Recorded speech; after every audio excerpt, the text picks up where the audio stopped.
കൂടെ അറിഞ്ഞുകൊണ്ടിരിക്കുകയാണ്. നമുക്കറിയാം, അവിടെ 2 ഗോത്രങ്ങൾ തമ്മിൽ ആരംഭിച്ച കഴിഞ്ഞ മെയ് 3-ാം തീയതി ആരംഭിച്ച അക്രമങ്ങൾ 2 മാസം പിന്നിട്ടിട്ടും ഇന്ന് മനസ്സിലും തുടരുകയാണ്. ഏറ്റവും പ്രധാനമായ നമ്മൾ മനസ്സിലാക്കാനുള്ളത് അവിടുത്തെ മേരി വിഭാഗത്തിൻ്റെതായാലും കുക്കി വിഭാഗത്തിൻ്റെതായാലും ക്രൈസ്തവ ആരാധനാലയങ്ങളും ഭവനങ്ങളുമാണ് അവിടെ ആക്രമിക്കപ്പെടുന്നത്. ക്രൈസ്തവരുടെ ആ മണിപ്പൂർ സംസ്ഥാനത്ത് നിന്ന് ഉന്മൂലനം ചെയ്യുവാനുള്ള ഒരു പദ്ധതിയുടെ ഭാഗമായിട്ടാണ് അവൻ സംശയിക്കേണ്ടിയിരിക്കുന്നു. അതുകൊണ്ട് അതിനെ കേരളത്തിലെ ക്രൈസ്തവ മൊത്തം അവലംബിക്കുകയും പ്രതിഷേധിക്കുകയുമാണ്. കഴിഞ്ഞ ഞായറാഴ്ച നമ്മൾ കോട്ടയം രൂപതയിൽ ഇത്ര പ്രതിഷേധ പരിപാടി സംഘടിപ്പിച്ചിരുന്നു. സാങ്കേതിക കാരണങ്ങളാൽ നമുക്ക് നടത്താൻ കഴിയില്ല. അതാണ് നമ്മൾ ഇന്നിപ്പോൾ നടത്തുന്നത്. ഇന്ന് KCBCയുടെ ആഹ്വാനം ലഭിച്ച് എല്ലാ ക്രൈസ്തവ ദേവാലയങ്ങളും ഈ പ്രതിഷേധ പരിപാടികൾ നടത്തുകയാണ്. നമുക്ക് എല്ലാവർക്കും ഒന്നുചേർന്ന് ഒരു പ്രാർത്ഥന ചൊല്ലി നമുക്ക് പ്രതിഷേധ പരിപാടി പങ്കെടുക്കാവുന്നതാണ്.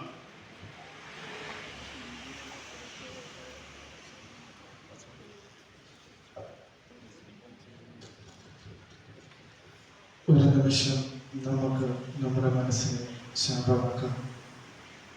ദൈവമേ, മണിപ്പൂരിൽ സമാധാനത്തിൻ്റെ ആത്മാവിനെ അയച്ച് മനുഷ്യഹൃദയങ്ങൾ പരസ്പര സ്നേഹത്തിൻ്റെയും വിട്ടുവീഴ്ചയുടെയും ഒരു നല്ല മനസ്സുണ്ടാകണമേ എന്ന് നമുക്ക് മൗനമായി പ്രാർത്ഥിക്കാം.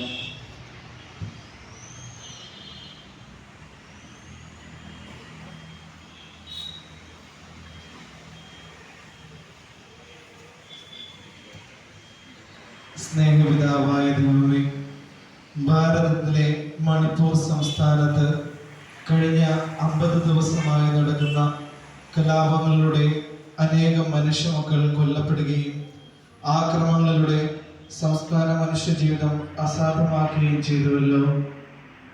മൃഗീയമായ കൊലപാതകങ്ങളുടെയും നിഷ്ഠൂരമായ കൊലപാതകങ്ങളുടെയും പീഡിപ്പിക്കുന്ന സഹോദരങ്ങളെ, പ്രത്യേകിച്ച് ക്രൈസ്തവ സഭയെ ഞങ്ങൾ ഓർക്കുന്നു.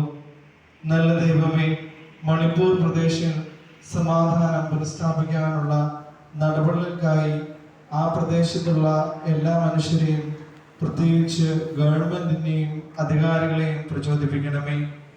സമാധാനത്തിന്റെ ആത്മാവിനെ അയച്ച് മനുഷ്യഹൃദയങ്ങളിൽ പരസ്പര സ്നേഹത്തിന്റെയും വിട്ടുവീഴ്ചയുടെയും സഹവർത്തത്തിന്റെയും ചൈതന്യത്താൽ നിറയ്ക്കണമേ.